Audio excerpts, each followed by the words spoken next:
In part 1, we looked at the causes of the Industrial Revolution and why it happened in Britain first. Like most things in history, there were no clear-cut reasons. It was a mixture of things. Population, trade, transport. These are the three classic causes that historians have offered. Population, because Britain's population was growing fast in the 18th century, mostly due to advances in agriculture. Trade, because Britain was already a big player in world markets. It had a large empire where it could sell its goods and get raw materials cheaply. Transport, because the canal networks and later the railways greatly reduced the cost of sending raw materials to factories. But there were other factors. There were certain key inventions, which were a catalyst to industrial growth.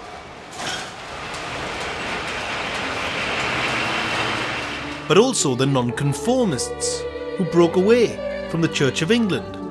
Their ideas were a spur to industrial enterprise. The classic view of historians is that the Industrial Revolution changed the whole structure of society. It turned the world upside down.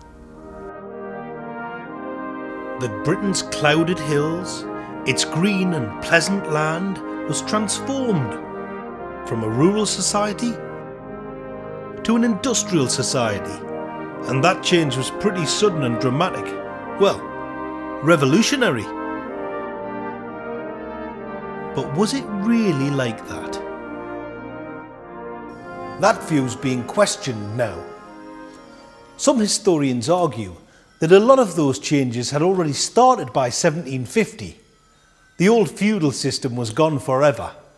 The towns were growing and there was already a lot of manufacturing, even if on a small scale and scattered about. So maybe the seeds were already there. Maybe it wasn't such a big change after all.